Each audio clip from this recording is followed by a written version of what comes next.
Whenever you're set, yeah.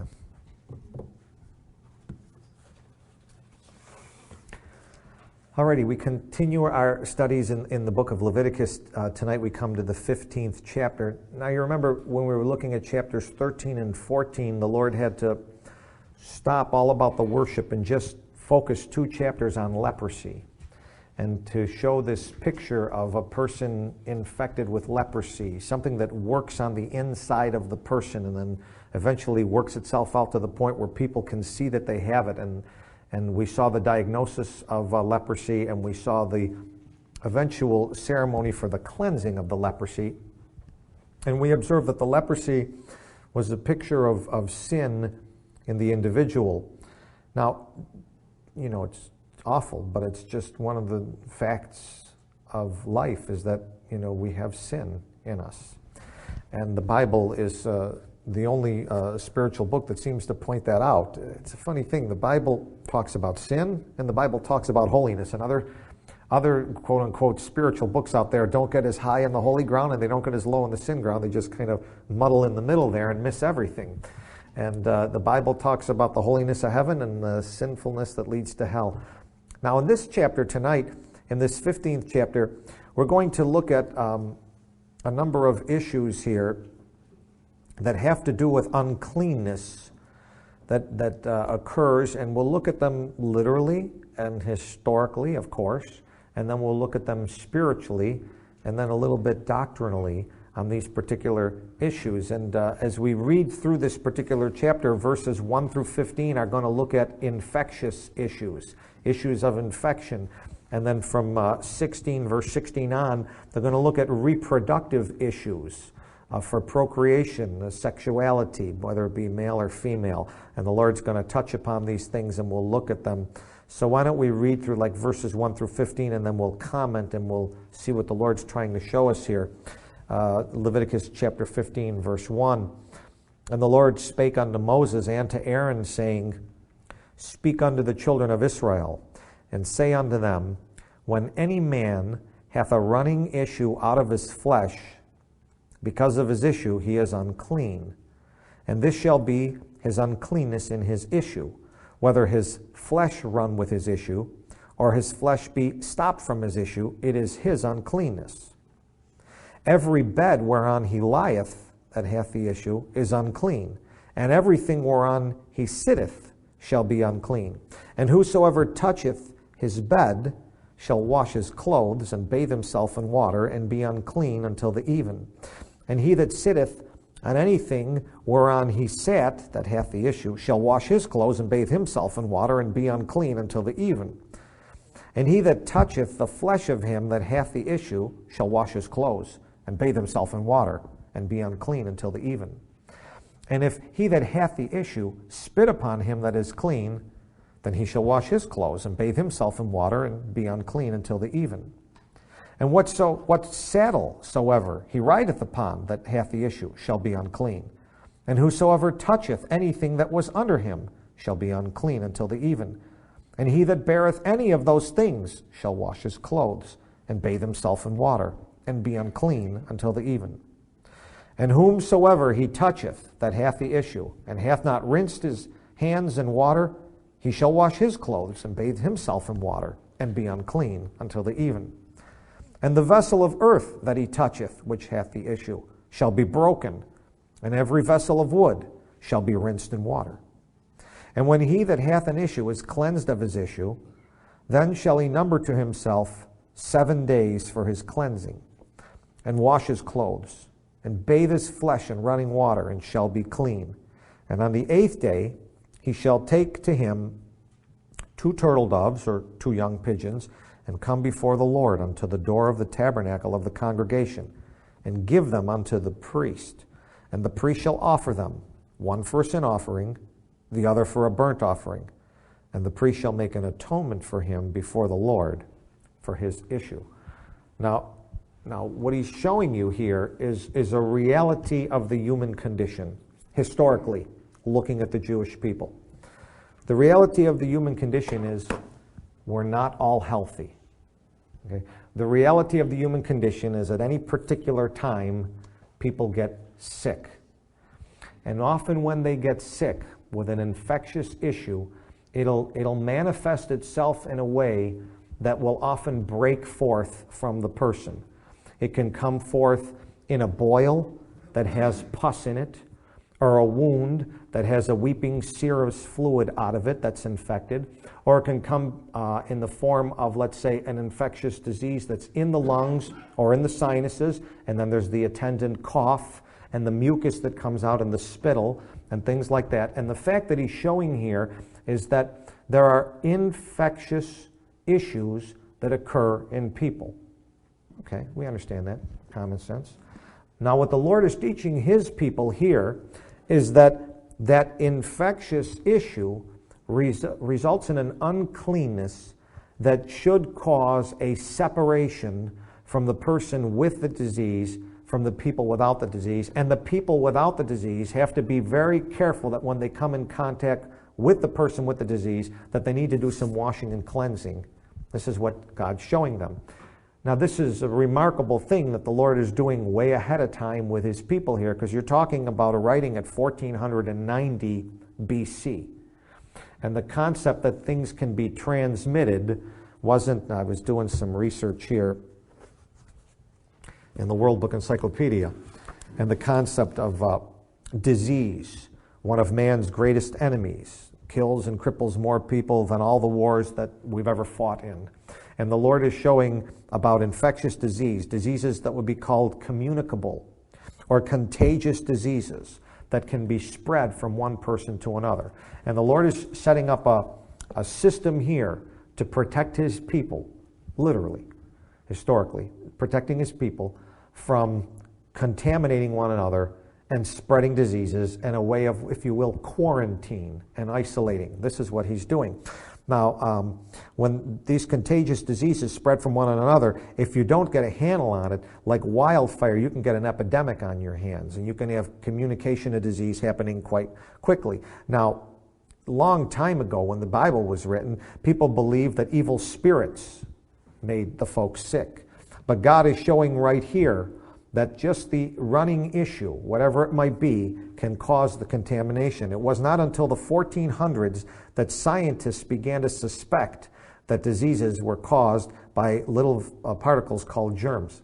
That would be 28 centuries after God put it down here in the book of Leviticus. See, science is slow and dumb. It eventually catches up with the Bible, but the Bible is millennia ahead of science. It wasn't until the 1500s that doctors began to suggest that the germs could be passed from one person to another, and it was in the 16 and finally the late 1800s when Robert Koch, a German physician, and Louis Pasteur, a French chemist, experimented and found the germ theory of disease. So now you're talking 30 centuries later. Aren't you glad you have a Bible? So the Lord was protecting his people. Now throughout history, the Jewish people, as they observed these teachings in the book of Leviticus, lived much longer than Gentiles. Up until, I guess, like 1900, pretty much the life expectancy of a Gentile was somewhere in the late 40 years old, 45, 48 years old, and then you would usually die. That was about it. But the life expectancy of the Jew is found in Psalm 90, where Moses tells you it's 70, or by reason of strength, 80. The Jew always lived to 70 or 80. Why? Because he observed what God told him in Leviticus. He did not understand, he just obeyed. It took 30 centuries before the understanding came, but the smart Jewish people obeyed and they were blessed. I see everybody smiling, and that's good. I like when everybody smiles, because the point is, when we read the Bible, even things we don't understand, we can obey, and we'll get the blessing of the Lord. It's not about our understanding, it's about our obedience. That's the most important thing. So the Lord lays these things out here in this particular chapter. Now, I mean, as research went on, they began to find out there are bacteria, there are viruses, there are protozoan. These are little single-cell animals like this, one-celled animals found in great numbers. There's protozoan like the plasmodium that causes malaria. There's protozoans that cause sleeping sickness, that cause amoebic dysentery. Of course, you got your bacteria, you got your scarlet fever, your whooping cough, your diphtheria, tuberculosis, syphilis, gonorrhea, even leprosy, found to be an infectious type of a disease. And the Lord's setting up all the ways to quarantine and to put someone apart for that and to make sure the continual washing goes on. Fungus diseases like histoplasmosis, virus diseases, smallpox, chickenpox, mumps, measles, all these different, now they find viruses that cause cancer, and the human papillomavirus, the most common cause of cervical cancer, things like this. And the Lord's going to address this slightly later in the chapter when he talks about reproductive issues.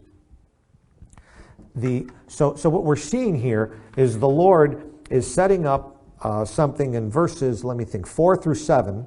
He's talking about your bed, talking about where you sit, verse 6, he that sitteth on anything where he hath sat, a couple of chairs, a couch, a place in your home. He's talking about in domestic type of issues, residential issues. In other words, this can be a problem at home. And I guess we know this, right, ladies? I mean, it's so important to keep the house clean and all that kind of stuff. Well, we're just talking literally.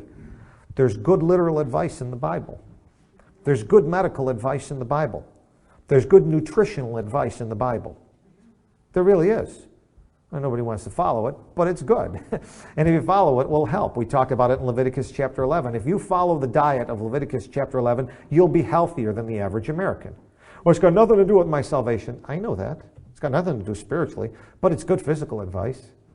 You know, this past week, I guess there was this problem. A local grocery store had some possible problem with somebody doing something and could get hepatitis A or whatever, and everybody was all nervous about it. And I was kind of laughing. I knew nothing was going to happen, not a big deal. You know, because you know what, it's so comical. What was it, something in the produce section that maybe somebody touched it? It's a possibility, not likely, hepatitis A. You want to get hepatitis A? You want to know the easiest way to get hepatitis A? Eat a food that's forbidden in Leviticus 11, clams. They're loaded with it. If you want to get hepatitis A, eat some clams. It's loaded with that stuff. You know where clams like to feed? Sewage. Right there at the bottom where the sewage supply is and all that fresh sewage comes in, they like to eat right there. They're scavengers.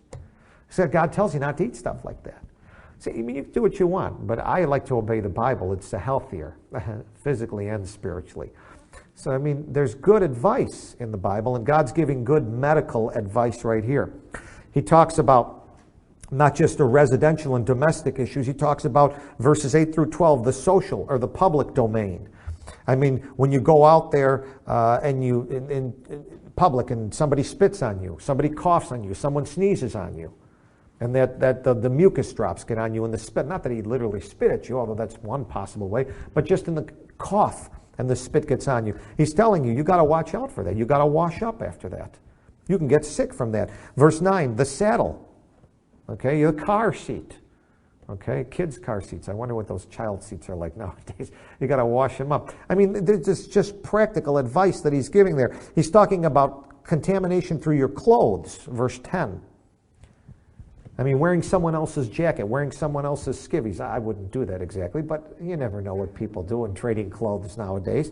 The Lord's giving some good advice here.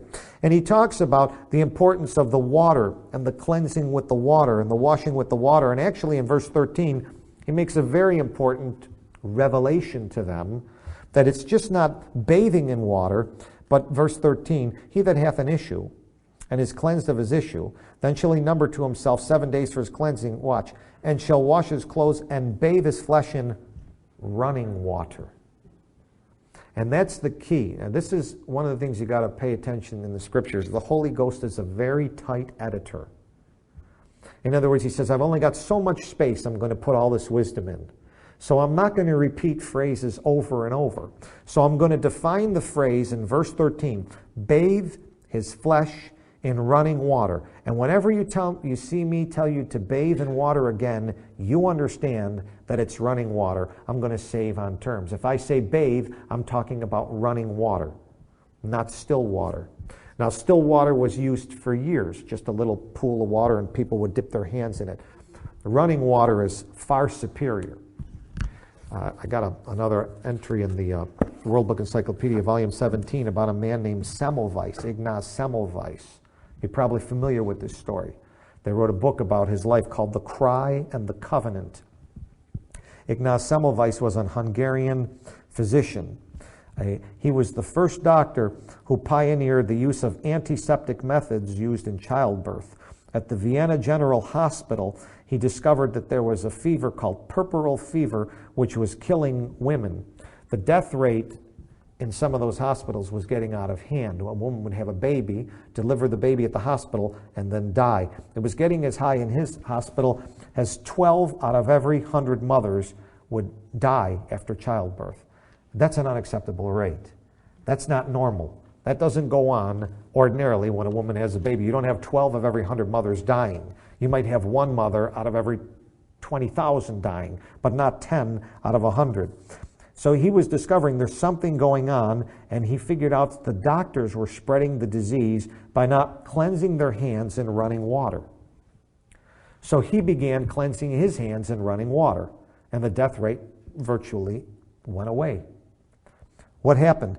He was ridiculed for his idea, but he maintained his stand. He published a classic work called The Etiology, Concept, and Prophylaxis of Childbirth Fever in 1860. Opponents continued to attack his ideas fiercely. Nobody likes change. One of the things I learned as a young doctor is doctors, I remember it was in a book called The Making of a Surgeon. Doctors eschew change. The word eschew means shun, avoid. They don't like change. They get set in their ways and they don't want to change. They're no different than any other sinner. Sinners don't like change. They don't like to be instructed. They don't like to be reproved. They don't like to be corrected. That's why people don't like the Bible, because it's profitable for correction, for reproof, for instruction. I don't like that. Don't tell me what to do. The Bible and God would like to tell you what to do. Doctors don't like it. So what happened? They continued to attack him fiercely, and they threw him out of the hospital. He went to another hospital. They threw him off staff there. They removed his license, and it eventually brought on a mental illness, and he died in an insane asylum. And the year that he died, Joseph Lister performed the first antiseptic operation, and it was soon after recognized that Semmelweis had been right, and now they have a statue to him.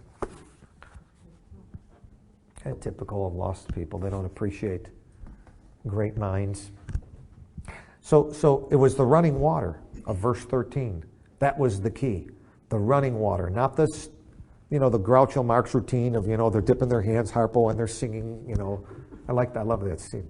Very funny scene.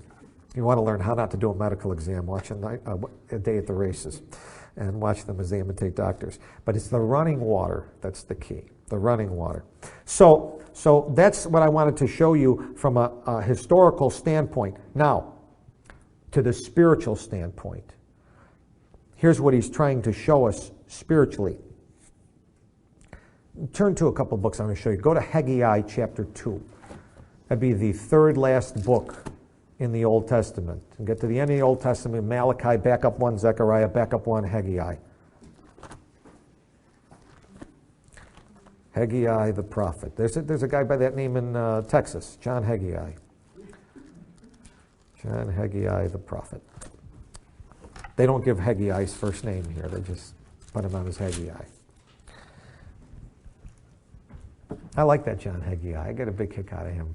Have you ever watched him? Give him praise and glory in the house of God. He's an exciting guy. I like that stuff. Anyway, so Haggai chapter 2. And the Lord is asking some question by the prophet Haggai, verse 10. Chapter 2, verse 10, on the 20th day of the 9th month, in the 2nd year of Darius, came the word of the Lord by Haggai the prophet, saying, Thus saith the Lord of hosts, Ask now the priests concerning the law, saying, If one bear holy flesh in the skirt of his garment, and with his skirt do touch bread, or pottage, or wine, or oil, or any meat, shall it be holy? In other words, if you have something holy, and you take the holy and you touch it to something that's not holy, have you now conferred holiness? No. The priest answered and said, No, of course not. That's ridiculous. You can't confer holiness. Verse 13. Then said Haggai, Well, if one that is unclean by a dead body touch any of these, shall it be unholy? And the priest answered and said, Yeah, it shall be unclean. It'll be unclean. You can't transfer holiness, but you can transfer filthiness. I can't, if I have a sick person and I have a healthy person. I can't take the healthy person, run over and touch a sick person and make them healthy. Now, maybe Benny Hinn will claim to do that, but that doesn't really work. What's liable is Mr. Hinn is going to get sick, so I recommend he have an intermediary before he does those healing crusades or wear a mask and gloves. But the truth is, the uncleanness is going to be transferred. That's the key to understand. The concept of contamination is what God's teaching them. Now, spiritually, Jesus will address this in Mark chapter 7.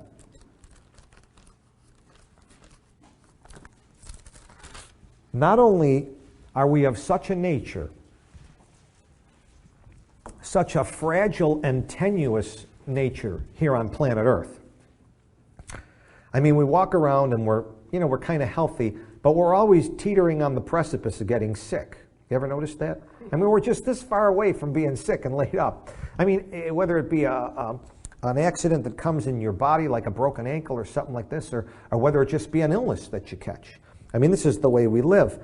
Now, not only physically, but spiritually, we're walking around, and truly on the inside, there's a weakness to the warp and the woof of our nature. And Jesus puts it like this.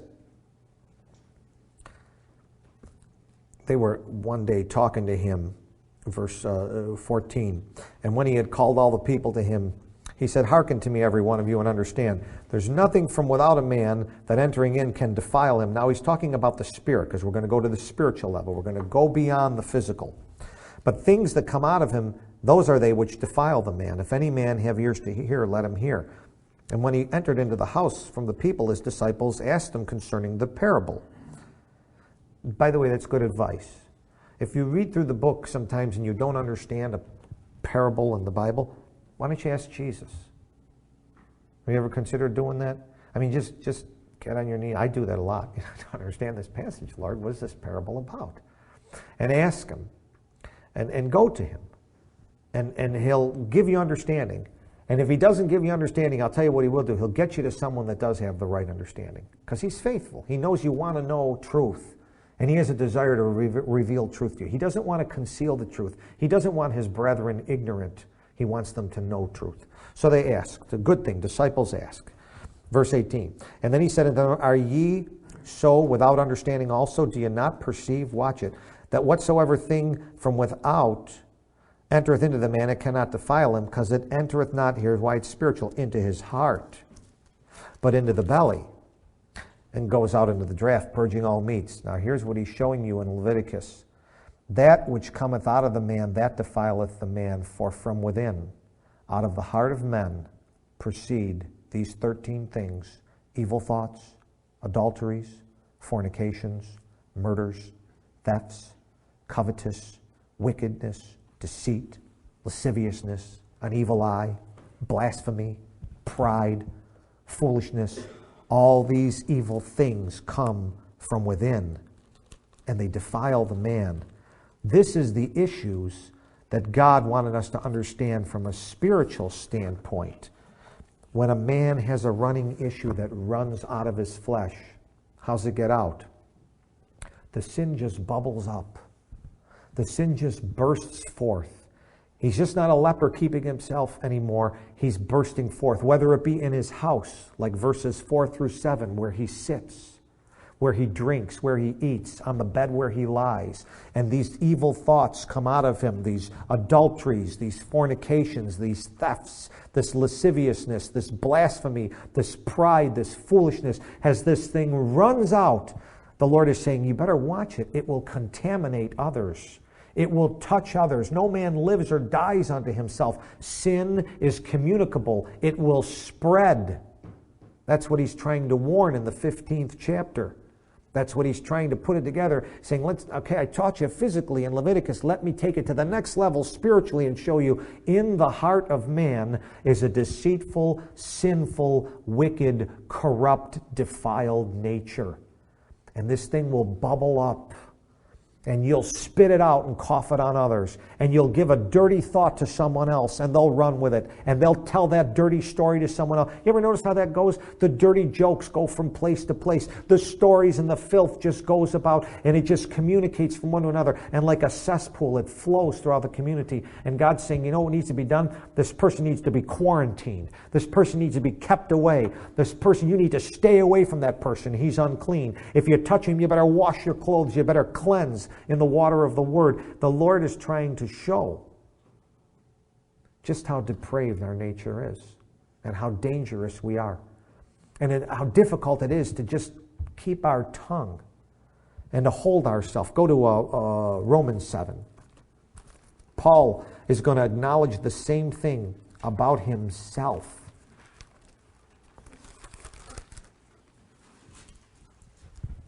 You know, as we begin to recognize not so much the general picture that men are sinners. Okay, amen, I get that. That there's a sin nature out there. Okay, I get that. But as we begin to get really personal with it, and no longer looking for the motes in other eyes, but the beams in our own, then Paul comes to this recognition. And Paul says, verse 14, we know that the law is spiritual, but I am carnal. Sold under sin. The transaction was made a long time ago in the Garden of Eden. And the federal headship sold the entire race under sin. And from that point forward, everyone born with that sin nature. That which I do, I allow not. I mean, the things I do, my own mind tells me from the Bible, I ought not to do that. And what I would, that I do not. Verse 18. For I know that in me, that is in my flesh, dwelleth no good thing. And if that thing just comes up to a boil or to a head or breaks forth, it's going to affect others. I realize the fragile nature of mine own condition and how I'm but one step away from doing lots of damage. Do you realize that? James, talks about it in his epistle. Turn to the book of James with me. Chapter 3. If you spit, one of the ways you spit is when you talk. You don't even mean to do it, but, a little spit comes out.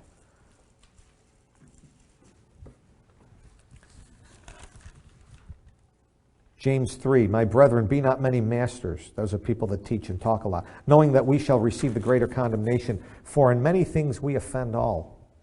If any man offend not in word, the same is a perfect man, able also to bridle the whole body. I can only think of one. His name was Jesus Christ. I can only think of one perfect man that was able to bridle everything and never speak an unkind word and speak only the truth. Nevertheless, I tell you the truth. Think of any one of us. Well, at least me. I don't want to include you. Me. Okay? I'm not perfect. And I make mistakes with my tongue. And he tells you, this little thing, verse 3, the bits in a horse's mouth, that they obey us. We turn about their whole body. Behold the ships, which they be great. They're driven of fierce winds, yet they're turned about with a very small helm. Whithersoever the governed listeth. The tongue is a little member, and yet it turns an entire conversation either to holiness or to uncleanness. To praise and worship, or to gossip and discussion of the people in the church. I mean, it's just so easy to turn that conversation. And that thing turns, and you know what? And then the flesh is that running issue. Now that running issue, You got an issue with it, brother? Yeah, it's an issue. It just ran out. I got an issue. I just let it run out on someone else.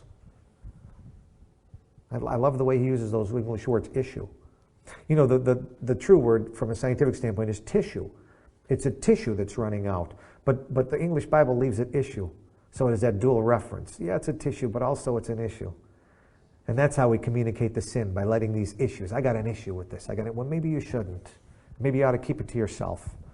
And this is how we do these things. This little member, verse 5, this little member boasteth great things. How great a matter, a little fire, you just got to start it. And then it communicates and goes and runs. The tongue is a fire, a world of iniquity. And so is the tongue among our members. It defileth the whole body, It setteth on fire the course of nature. It's set on fire of hell. That's where it comes from. And so the picture he's trying to give you there with these issues is we got to watch ourselves because we have a sin nature. And our sin nature runs more easily downhill than it climbs up a mountain. And we're supposed to be climbing Mount Zion, but it's a lot easier gravitationally just to roll on down the hill and make a mess of things and make a mess of other people who are trying to climb the mountain as we're coming by and taking them down with us. This is the kind of things he's trying to show. Go back to Leviticus 15.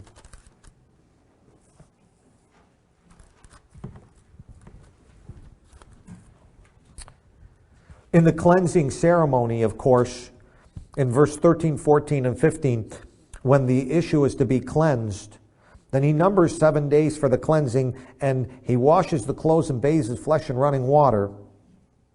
And then on the 8th day, he takes the turtle doves or the young pigeons to come before the Lord. Verse 15, and the priest offers them for a sin offering. He kills them in the blood. And you have the water and the blood. And the water and the blood.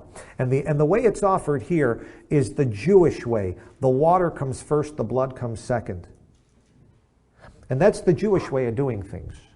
And in Mark chapter 1, I remember when John the Baptist came forth preaching his baptism of repentance, he was putting the water in and dipping them in water. Because 3.5 years later, the Lord would shed his blood for the remission of sins. And the water came before the blood. That was the Jewish economy. Now for us, it's the application of the blood. And then we apply the water on our daily cleansing. If I wash thee not, Jesus says, thou hast no part with me. He's already speaking to save people. The blood's been applied. And so we see how God kind of inverts things in the New Testament. But it's the both. It's the water and the blood. It takes both. It's not just enough to be saved. Although, don't get me wrong, you made the greatest deal of all eternity if you got saved. But that's going to set you up for the future. But for here and now that the blood's applied, the water is needed. And it needs to have the running water. And we need this daily contact with the water to cleanse us. Because, folks, we got issues. That's just the reality of it. We got issues. Now, as you go through the rest of the chapter, he's going to move from the infectious issues to another group of issues, which is going to be reproductive issues. And here it's going to start in verse 16. If any man's seed of copulation go out from him, then he shall wash all his flesh in water and be unclean until the even. And every garment and every skin whereupon the seed of copulation shall be washed with water and be unclean till the even. And the woman also with whom man shall lie with the seed of copulation, they shall both bathe themselves in water and be unclean until the even. He talks about the men in those 3 verses. Now he's going to move to the female in verses 19 through 27. And if a woman have an issue, and her issue in her flesh be blood, she shall be put apart 7 days. And whosoever toucheth her shall be unclean until the even. And everything that she lieth upon in her separation shall be unclean. Everything also that she sitteth upon shall be unclean. And whosoever toucheth her bed shall wash his clothes and bathe himself in water and be unclean until the even. And whosoever toucheth anything she sat upon shall wash his clothes and bathe himself in water and be unclean until the even. And if it be on her bed or on anything whereon she sitteth, when he toucheth it, he shall be unclean until the even. And if any man lie with her at all, and her flowers be upon him, the word flow, talking about a particular flow that would come out of her at a particular time of the month, and her flowers be upon him, he shall be unclean 7 days, and all the bed whereon he lieth shall be unclean. And if a woman have any issue of her blood many days out of the time of her separation, I'll explain that later. Or if it run beyond the time of her separation, all the days of the issue of her uncleanness shall be as the days of her separation, she shall be unclean. Every bed whereon she lieth all the days of her issue shall be unto her as the bed of her separation, and whatsoever she sitteth upon shall be unclean as the uncleanness of her separation. And whosoever toucheth those things shall be unclean, and wash his clothes, and bathe himself in water, and be unclean until the even.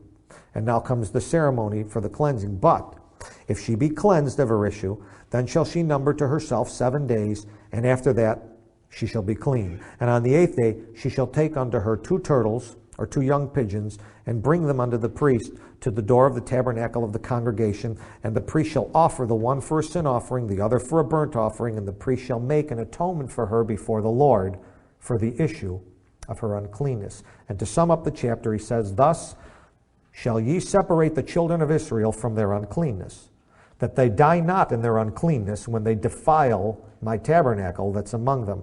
Another primary thing God's setting forth here is, you keep your uncleanness out of my tabernacle. You want to run around with it out there and disobey me, fine, but don't you come in my tabernacle with it, or you may end up dying. That may be a sin unto death. I'll kill you. God was very jealous of his tabernacle at that time. You didn't want to mess around when the glory was hovering over that ark and get too close. So he warned them right there, don't bring that stuff in my tabernacle. Verse 32, this is the law of him that hath an issue, and of him whose seed goeth from him and is defiled therewith, or of her that is sick of her flowers, and of him that hath an issue, of the man and of the woman, and of him that lieth with her that's unclean. Now he moves in these verses here to the issue of reproduction. And the point he's going to bring across to here is that when it comes to procreation and bringing forth new life, or the very sexuality that men and women are a part of nowadays, is just by the very nature of it, folks, the very nature of what comes out of the man and what comes out of the woman is unclean. And we kind of breed like a dirty fountain, like a defiled fountain, uncleanness. And that's why the flesh and blood cannot inherit the kingdom of God.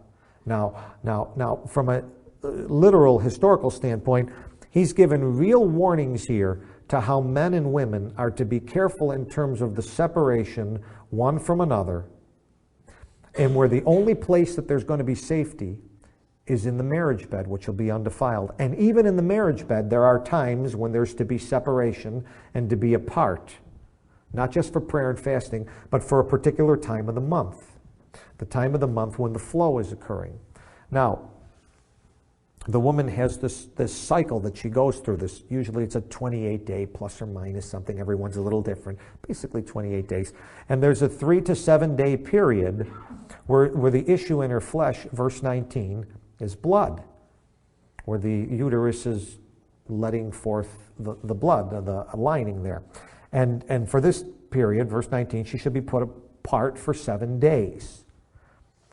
And of course, there are some women, unfortunately, that have a particular type of disease that now the doctors call it dysfunctional uterine bleeding, D-U-B. And it would be a woman that for some reason has a prolonged cycle that just goes on and on beyond 7, 14, 20 days. I mean, there's something wrong. It's a real disease beyond just the normal cycle. And this is the woman that be in verse 25 here. This woman that has an issue of blood many days out of the time of her separation. It run beyond the time of her separation. And if that happens, all the days of her issue, she's unclean, as in the days of her separation. You remember this happened to Jesus one day in Matthew chapter 9. Probably remember the woman that came to him. Matthew chapter 9. Now he's just showing the frailty of the human condition, but he's saying recognize, understand the frailty, and beware. Now I want to tell you something. We live in a generation that has made a complete mockery of this. And sadly, so did some of the Jewish people. I'm going to show you something in the book of Ezekiel that's really sad. And you may have never caught it in your own reading, but I'll show you carefully. Matthew 9, I just want to show you this passage here. In verse 20.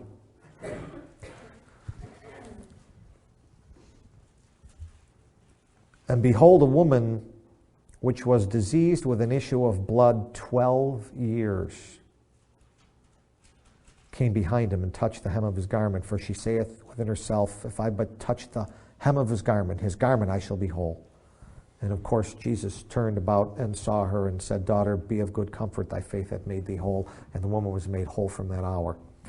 But this is an example of the Leviticus thing, someone going way out from the separation. This would be a sad and an awful, if you will, cross to bear in the Old Testament, if the Lord allowed a Jewish woman to have this.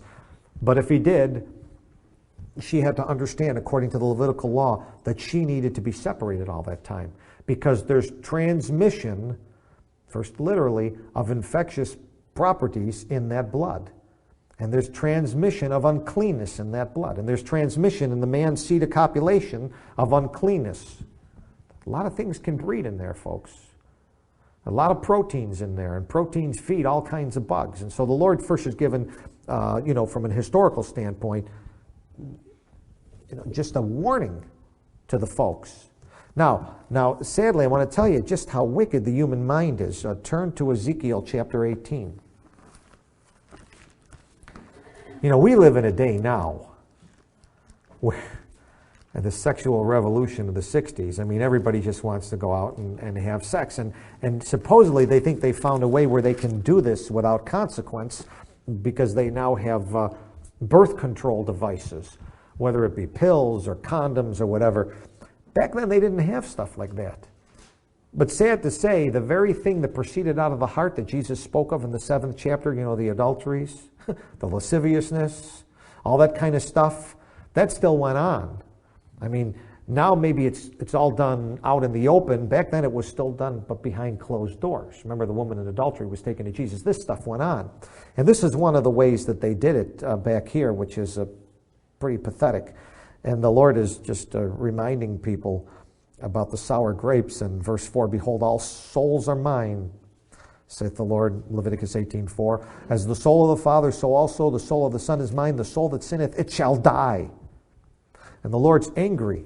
And here's what he says. But if a man be just, and do that which is lawful and right, and watch this, and eateth not upon the mountains, neither hath lifted up his eyes to the idols of the house of Israel, neither hath, watch it, defiled his neighbor's wife, neither hath come near to a menstruous woman. You want to know the common way to fool around back then? That was the way they did it. See, because one of the things you didn't want was you didn't want a baby. So the way you did it, since they didn't have birth control pills and they didn't have condoms, the way you did it was, that's how they did it. That's how they fooled around, in direct violation to the Levitical law, in Leviticus 15. That's how you fooled around. On that 7-day period, that's what they did. And it's sad. And what a mess. It's pathetic. But that's what went on. And the Lord, now today we're just so smart. We just have so many things, or so we think. But I have a book here, The Politically Incorrect Guide to Women, Sex, and Feminism.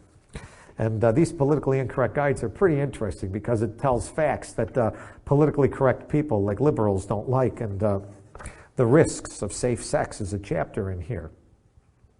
And even with the increased awareness about sexually transmitted disease and the increased reported use of contraceptions, the prevalence of infection of sexually transmitted diseases has continued to climb over the past 4 decades. And for example, every year, approximately 10 million individuals between the ages of 15 and 24 contract a sexually transmitted disease. Every year, 10 million between the ages of 15 and 24. Look, be not deceived. God's not mocked. Whatsoever man soweth, that shall he also reap. And the Lord's showing these folks in Leviticus 15, this is dangerous stuff. Well, we're way ahead of that. We're 30 centuries ahead of that. We're not, it's still, you're going to reap what you sow. Genital herpes grew 30% a year since 1970. Today, the CDC estimates 45 million Americans over the age of 12 have sexual genital herpes and can look forward to a lifetime infection with periodic outbreaks of sores and issues running out of that region.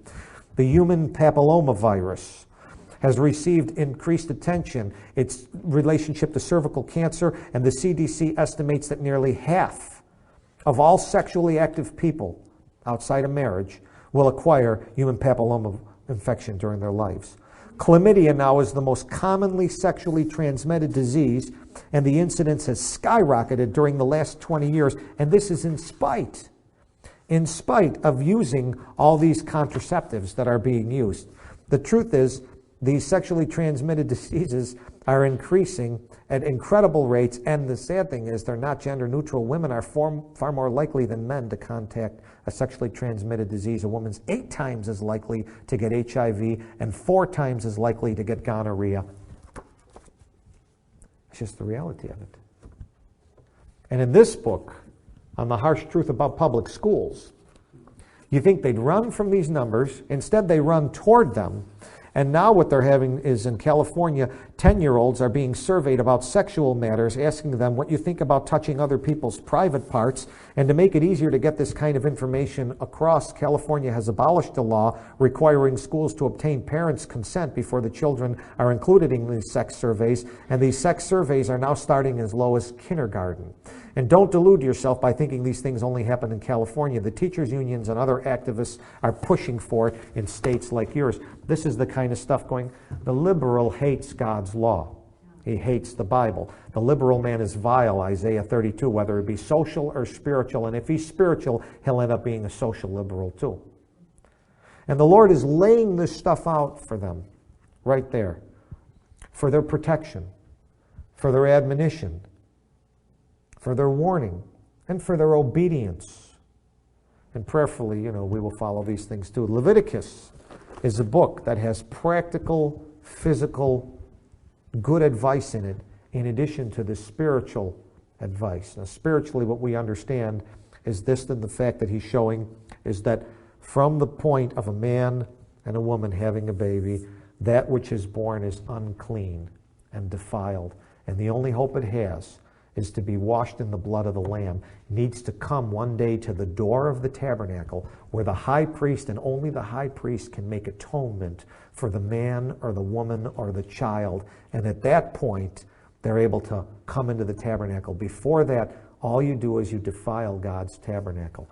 The spiritual lesson is that you need the cleansing power of the blood of the Lamb. And then from that point forward, you need washing in the water of the Word. So that covers pretty much the 15th chapter tonight, kind of a sobering teaching, but God has to bring this forward to remind us just how dangerous we are to ourselves and one to another, and how much we need to humble ourselves and be like Moses. We need to be meek, and how much we need to cling to the Lord, and how much we need to walk after the Spirit and not after the flesh. Let's pray. Father, thank you for this sobering teaching. Lord, help us to take it to heart and understand that you put these admonitions in there to warn us for examples, and that we would beware and we'd be not ignorant. And Lord, just draw us closer to thee. Help us to think on the great salvation and the pure and the good things in the book of Philippians, Lord, and set our affection on things above and not on these earthly things and the lusts of the flesh. I pray even this day, Lord, you would cleanse our heart. I ask for a portion of thy Spirit in Jesus' name, amen.